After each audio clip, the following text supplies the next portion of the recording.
ফোনের ডায়ালারের মধ্যে আপনার ছবি অথবা আপনার প্রিয়জনের ছবিটা অ্যাড করুন।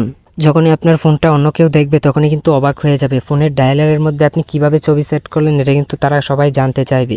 ফোনের ডায়ালারের মধ্যে আপনার ছবি অথবা আপনার প্রিয়জনের ছবি, অসাধারণ একটা কাজ আজকের এই ভিডিও থেকে শিখতে পারবেন। আপনি যখনই ডায়াল প্যাডে আসবেন কল করার জন্য তখনই কিন্তু আপনার ছবিটা অথবা আপনার প্রিয় মানুষের ছবিটা দেখতে পারবেন। তো এই কাজটা আমি আমার ফোনে কিভাবে করলাম, আপনি আপনার ফোনে কিভাবে করবেন, সব কিছুই কিন্তু জানতে পারবেন আজকের এই ভিডিও থেকে। তো চলুন আমরা ভিডিওর মূল কাজে চলে যাই, ভিডিওটা শুরু করা যাক।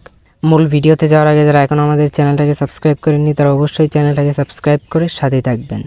তো আমি ভিডিওর মূল কাজে চলে আসলাম। এখন আপনি কিভাবে আপনার ডায়াল প্যাডের মধ্যে আমার ডায়াল প্যাডের মতো আপনার নিজের ছবি অথবা আপনার প্রিয় মানুষের ছবিটা অ্যাড করবেন, এর জন্য আপনাকে ছোট্ট একটা অ্যাপ্লিকেশন ইনস্টল করতে হবে।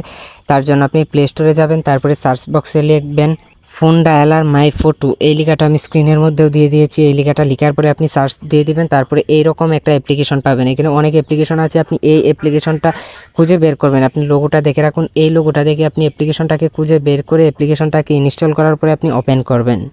ওপেন করার সাথে সাথে আপনি এই অপশনটাতে টাচ করে দিবেন, উপরের কর্নারের এই অপশনটাতে টাচ করে দিবেন। টাচ করে দেওয়ার পরে এখান থেকে চেঞ্জ ডিফল্ট অ্যাপ এইখানে আপনি টাচ করবেন। এইখানে টাচ করে দেওয়ার পরে এইখান থেকে আপনি এইমাত্র যে অ্যাপসটা আপনি ইনস্টল করেছেন এই অ্যাপসটা সিলেক্ট করবেন। উপরের অ্যাপসটা সিলেক্ট করার পরে সেট অ্যাজ ডিফল্টে টাচ করবেন। টাচ করে দেওয়ার সাথে সাথে এখন আপনি উপর থেকে আবারও এই নেক্সট অপশনটাতে টাচ করবেন। নেক্সট অপশনটাতে টাচ করে দেওয়ার পরে এখানে আপনি একটু অপেক্ষা করবেন। এখানে একটা অ্যাড আসবে, অ্যাড আসলে অবশ্যই অ্যাডগুলো ক্লোজ করে দিবেন। তারপরে এইভাবে চলে আসবে, অ্যাপসটা ওপেন হয়ে গিয়েছে।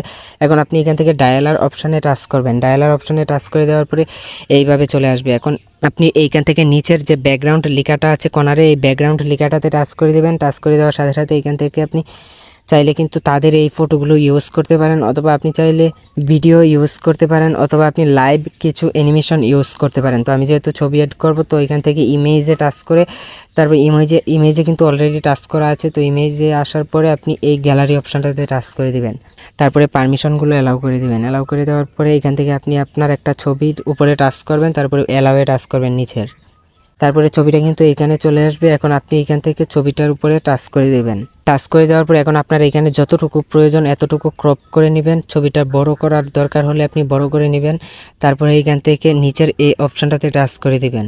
তারপরে অ্যাড আসলে অবশ্যই অ্যাডটাকে ক্লোজ করে দিবেন। তারপরে অলরেডি দেখতে পাচ্ছেন কিন্তু ছবিটা সেট হয়ে গিয়েছে। তো আমি এখন এইটাকে কেটে দিচ্ছি। কেটে দেওয়ার পরে আবার অ্যাপ্লিকেশনটাতে চলে আসছি। অ্যাপ্লিকেশনটা আপনি যখন ইনস্টল করবেন তখন কিন্তু প্লে স্টোরে কিন্তু অন্যরকম দেখাবে লোগোটা। এখন যখন আপনার ফোনে ইনস্টল করবেন তখন কিন্তু লোগোটা এরকম দেখাবে। আপনি এই অ্যাপ্লিকেশনটাতে যখনই টাচ করবেন তখনই দেখতে পারবেন কিন্তু আপনার ছবি সেট হয়ে গিয়েছে। এখন আপনি এইখানে কিন্তু কল করতে পারবেন। আপনার ফোনে যে ডায়ালারটা রয়েছে এই ডায়ালারের মধ্যে কিন্তু আপনি ছবি সেট করতে পারবেন না। আপনাকে কিন্তু এই অ্যাপসটা ইনস্টল করে এই অ্যাপসে ছবি সেট করতে হবে। এই অ্যাপস থেকে আপনি যদি কল করেন তাহলেই কিন্তু আপনি ছবিটা দেখতে পারবেন। অ্যাপসের লোগোটা কিন্তু ইনস্টল করার পরে চেঞ্জ হয়ে যায়, এরকম দেখায়।